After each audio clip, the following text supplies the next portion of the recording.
सेनपाई बन गया किसी और का बॉयफ्रेंड। नागातोरो का रिएक्शन देखकर आज आपके होश उड़ जाएंगे। कहानी की शुरुआत होती है आर्ट क्लब रूम से, जहां आज का नजारा कुछ अलग ही है। नागातोरो आज हवा में मुक्के चला रही है। असल में सेनपाई ने उसे boxing anime the first step की डीवीडी दी थी और मैडम उससे इतनी इंस्पायर हो गई हैं कि अब वो सीधा माइक टाइसन बनना चाहती है। नागातोरो सेनपाई से कहती है कि चलो सेनपाई आ जाओ मैदान में, आज थोड़ी फाइट हो जाए। बेचारा सेनपाई जो शांति से पेंटिंग करना चाहता था, वो मना करता है कि मुझे बॉक्सिंग का बी भी नहीं आता। लेकिन नागातोरो सुनने वाली कहाँ है। वो कहती है कोई बात नहीं, तुम बस खड़े रहो और मेरे पंचेस खाते रहो। भाई ये स्पारिंग पार्टनर ढूंढ रही है या सैंडबैग। नागातोरो फुल फॉर्म में है। वो सेनपाई को कहती है कि तुम भी वापस अटैक करो। सेनपाई डरते डरते ट्राई करता है, लेकिन तभी सेनपाई का पैर फिसलता है और वो सीधा नागातोरो के ऊपर गिर पड़ता है और यहाँ बनता है एक बहुत ही ऑकवर्ड सिचुएशन। सेनपाई घबराहट में उसे पकड़ लेता है ताकि वो गिरे नहीं, लेकिन ये पोजीशन देखकर ऐसा लग रहा है जैसे कोई रोमांटिक हग चल रहा हो। सेनपाई मन ही मन सोच रहा है आज तो मैं गया, ये लड़की मुझे जान से मार देगी। लेकिन नागातोरो जो हमेशा शर्म को मस्ती में छुपा लेती है, वो चिल्लाकर कहती है सेनपाई तुमने क्लिंच टैक्टिक्स यूज की, कितने चालाक हो। क्लिंच बॉक्सिंग में एक मूव होता है जहां बॉक्सर अपोनेंट को पकड़ लेता है ताकि वो पंच ना मार पाए। नागातोरो ने इस ऑकवर्ड मोमेंट को भी गेम का हिस्सा बना दिया। लेकिन कहानी में ट्विस्ट तब आता है जब नागातोरो ये बात अपनी फ्रेंड्स गामोचान, योशी और साकुरा को बताती है। वो मजाक उड़ाते हुए कहती है कि सेनपाई ने डर के मारे उसे कस के पकड़ा हुआ था, कितना ग्रॉस था वो। लेकिन उसकी फ्रेंड्स का रिएक्शन कुछ और ही होता है। योशी कहती है मुझे भी सेनपाई के साथ क्लिंच करना है, और साकुरा जो थोड़ी ज्यादा ही बोल्ड है, वो कहती है मैं तो क्लिंच नहीं सीधा ग्राउंड वर्क करूंगी। भाई ग्राउंड वर्क का मतलब समझ रहे हो, जमीन पर लेट कर फाइट करना। अब सीन पलट जाता है। नागातोरो को अचानक रियलाइज होता है कि उसने गलती कर दी। उसकी सहेलियां अब सेनपाई के साथ खेलना चाहती हैं। नागातोरो का जेलसी मीटर तुरंत हाई हो जाता है। वो तुरंत बीच में कूद पड़ती है और कहती है रुको, रिंग के बाहर फाइट करना मना है। गामोचान जो नागातोरो की रग रग से वाकिफ है, वो मुस्कुराकर पूछती है तो तूने क्यों किया। नागातोरो बहाना मारती है कि मुझे पता है कब रुकना है, इसलिए मैं सेफ हूँ। लेकिन गामोचान और बाकी लड़कियां समझ जाती हैं कि नागातोरो सेनपाई को शेयर नहीं करना चाहती। वो सब सेनपाई की तरफ बढ़ती हैं, बॉक्सिंग और ग्राउंड वर्क चिल्लाते हुए। नागातोरो एक ट्रू प्रोटेक्टर की तरह सेनपाई को भगा देती है और खुद उन तीनों से भिड़ने के लिए तैयार हो जाती है। यहाँ साफ दिख रहा है कि सेनपाई पर सिर्फ नागातोरो का हक है। अगला दिन आता है और सेनपाई सोचता है कि आज शांति से आर्ट क्लब में पेंटिंग करूंगा। वो जैसे ही क्लब रूम का दरवाजा खोलता है, वहां का नजारा देखकर उसके होश उड़ जाते हैं। वहां नागातोरो, योशी और गामोचान पहले से ही डेरा जमाए बैठी हैं और खाना खा रही हैं। सेनपाई गुस्से में पूछते हैं तुम लोग यहाँ क्या कर रहे हो। पता चलता है कि कैंटीन में कुछ लड़कों का ग्रुप बहुत शोर मचा रहा था, इसलिए इन लोगों ने आर्ट क्लब को अपना नया अड्डा बना लिया है। यहाँ पर साकुरा की एक नई साइड देखने को मिलती है। गामोचान बताती है कि उन लड़कों को चुप कराने के लिए उन्होंने कोई लड़ाई नहीं की, बल्कि स्पाई को भेजा है। सीन कट होता है और हम देखते हैं साकुरा उन लड़कों के बीच बैठी है, उनके साथ गेम खेल रही है और उन्हें ऐसे मैनिपुलेट कर रही है कि वो लड़के आपस में ही लड़ने लगें। साकुरा का प्लान सिंपल है, वो लड़कों के ग्रुप में दुश्मनी करवा देगी ताकि वो कैंटीन छोड़ दें। भाई ये लड़कियां जितनी इनोसेंट दिखती हैं, दिमाग उतना ही शातिर चलाती हैं। वापस क्लब रूम में बात घूम फिरकर वहीं आ जाती है, लड़कों की थरक। नागातोरो कहती है कि लड़के थरकी होते हैं, फ्लर्ट करने से पिघल जाते हैं।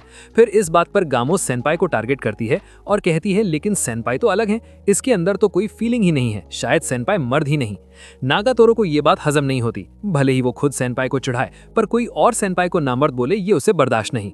नागातोरो डिगेंड करती है नहीं, सेनपाई के अंदर भी आग है, जब मैं उन्हें टीज करती हूँ तो वो लाल हो जाता है। गामोचान मानती नहीं है और फिर नागातोरो और गामो में शर्त लगती है, अगर उस कमरे में सेनपाई की कोई गंदी किताब मिल गई तो नागातोरो जीत जाएगी, और अगर नहीं मिली तो फिर गामो जीतेगी और हारने वाला जीतने वाले को पैनकेक्स खिलाएगा। सेनपाई वहां खड़े खड़े चिल्लाते रह जाता है यहाँ ऐसी कोई किताब नहीं है, लेकिन कोई सुनता ही नहीं। अब शुरू होता है सर्च ऑपरेशन। नागातोरो पूरा क्लब रूम छान मारती है, लेकिन असलियत यह है कि सेनपाई के पास सच में एक किताब है, पैराडाइज हैरम। सेनपाई अपने मन में सफाई देता है कि वो उस किताब को सिर्फ उसकी ड्राइंग और स्टोरी के लिए पढ़ता है। वाह सेनपाई, क्या बहाना है। मैं प्लेबॉय मैगजीन आर्टिकल्स के लिए पढ़ता हूँ वाला पुराना डायलॉग याद आ गया। खैर, प्रॉब्लम यह है कि वो किताब बगल वाले प्रेपरेशन रूम में छुपी है, जहां नागातोरो ढूंढ नहीं रही। टाइम बीतता जाता है, नागातोरो परेशान होने लगती है। गामोचान और योशी जीतने वाले हैं और सेनपाई को नामर्द घोषित करने वाले हैं। सेनपाई देखता है कि नागातोरो हार रही है और निराश हो रही है। हालांकि सेनपाई बच सकता था, अपनी इज्जत बचा सकता था, लेकिन उससे नागातोरो का उतरा हुआ चेहरा देखा नहीं गया। सेनपाई चुपके से प्रेपरेशन रूम जाता है। वो किताब निकालता है और उसे ऐसी जगह रख देता है जहां नागातोरो उसे आसानी से ढूंढ ले। जैसे ही नागातोरो को वो किताब मिलती है, उसकी खुशी का ठिकाना नहीं रहता।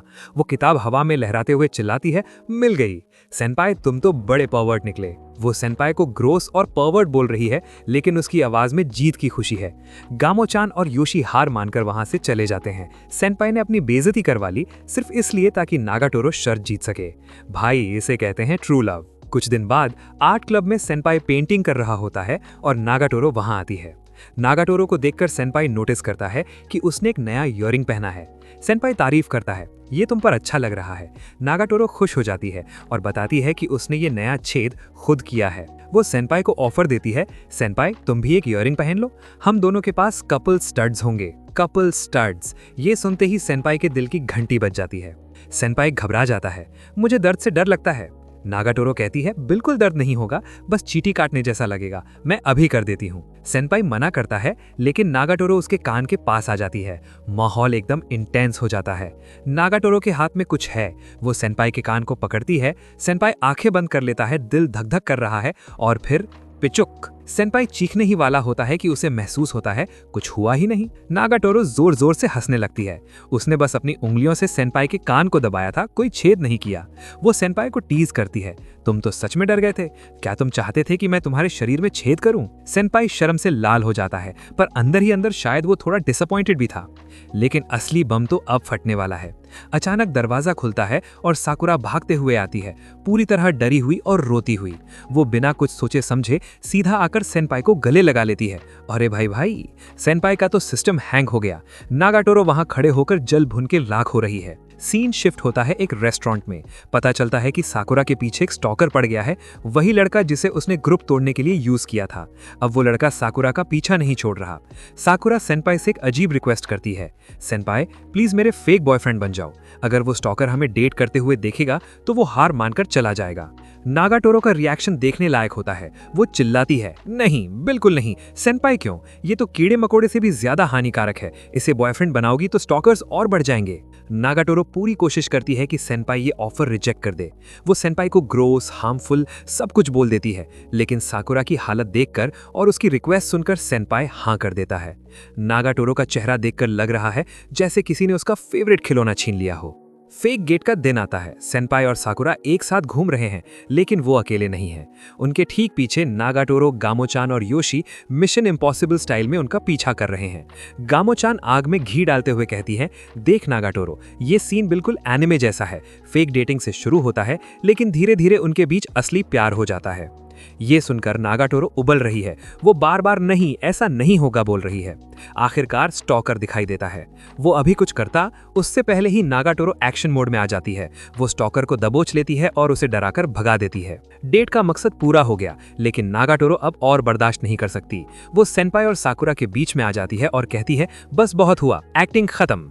गामो-चान और योशी भी आ जाते हैं। साकुरा सेव है और सेनपाई का बॉयफ्रेंड वाला रोल खत्म हो जाता है।